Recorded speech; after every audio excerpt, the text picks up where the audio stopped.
Hi, I'm an English teacher from the UK and I've helped thousands of students get their dream score in the IELTS exam.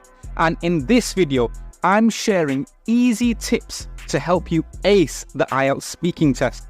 And with so many videos out there offering different advice, it's easy to get confused. But don't worry, I've done the hard work for you. These tips come straight from the official IDP IELTS website, so you know they're reliable. Now, let's get started. So, the IELTS speaking test is a face-to-face interview with an examiner. The test has 3 parts and lasts anywhere between 11 and 14 minutes. Part 1 of the IELTS speaking test lasts about 4 to 5 minutes, and during this time, you will have a short conversation with the examiner. And the examiner will ask you questions about everyday topics such as your family, hobbies, work or home life, and these questions are meant to help you feel relaxed and comfortable and help you perform better when speaking in English. And the questions in part 1 are simple and focus on familiar subjects. For example, the examiner might ask how many brothers or sisters you have, or what you like to do in your free time.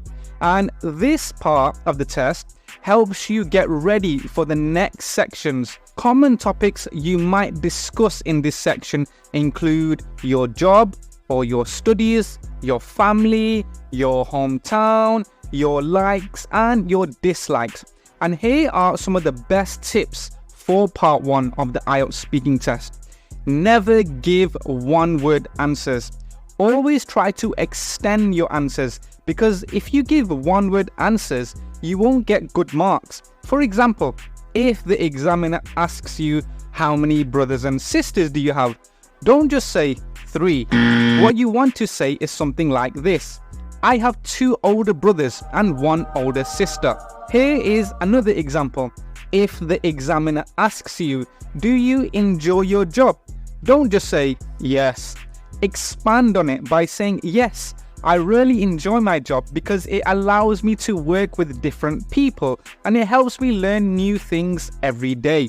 Now, by extending your answers, you show the examiner that you can confidently respond to questions in English.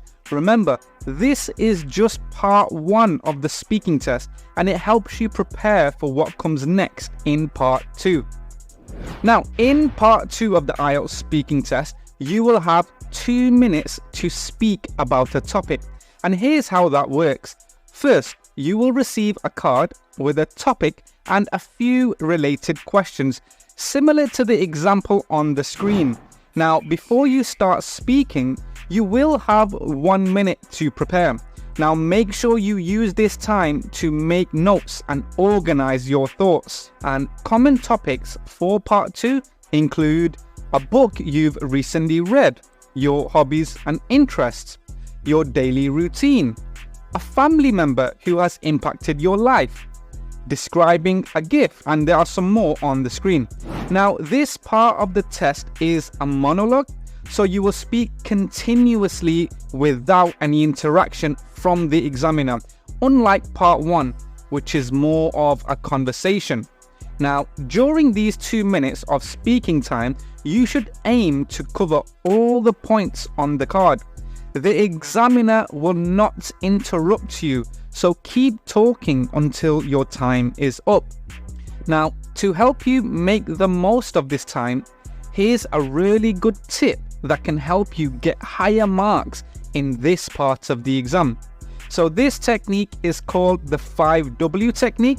And what is the 5W technique? Well, the 5 W's stand for who, what, where, when, and why. And here's how it works.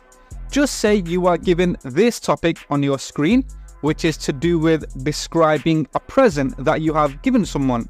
So you can talk about this present by answering the 5 W's. So your who could be who you gave the present to. What could be what was the present. Where could be where you were when you gave the present. When could be when did you give the present, and why could be why did you choose this specific gift. So as you can see, I use the 5W technique to create my own questions, which just helps structure my response. Now, in your 60 seconds preparation time, focus on writing short bullet points or short notes rather than a full script. And that's because you only have 1 minute to prepare, which isn't enough time to write a 2-minute speech.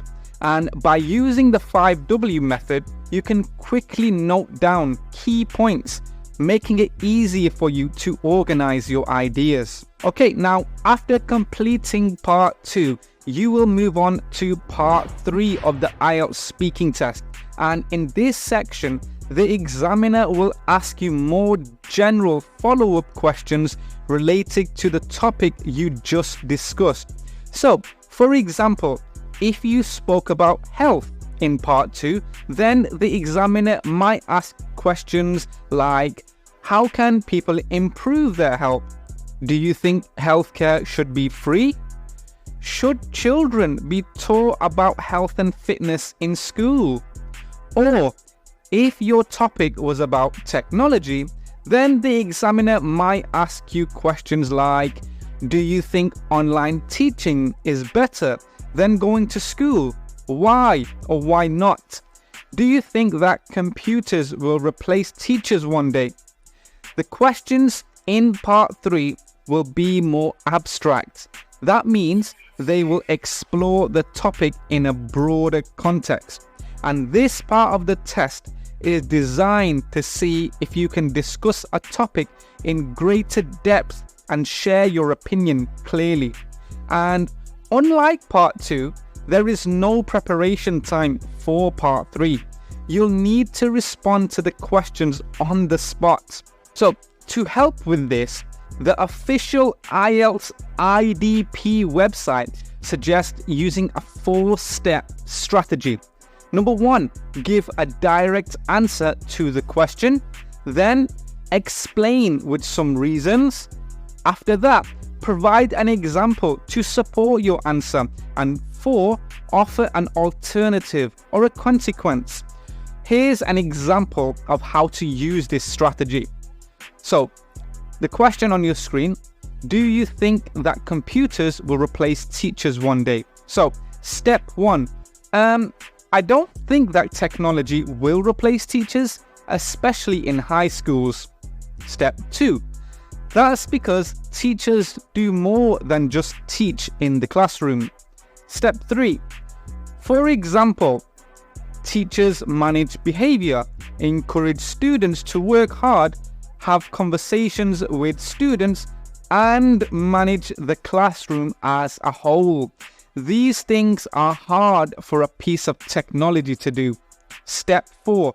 However, I do think that technology is a good extra tool to use alongside with teachers. Now, using this approach can help you structure your answers and give a more detailed response in part 3. Okay, now if you found this video helpful, please give it a like, leave a comment, and don't forget to subscribe. And before you go, click on this playlist where I share my best tips for each part of the IELTS speaking test. And I'll see you in the next video. Bye-bye.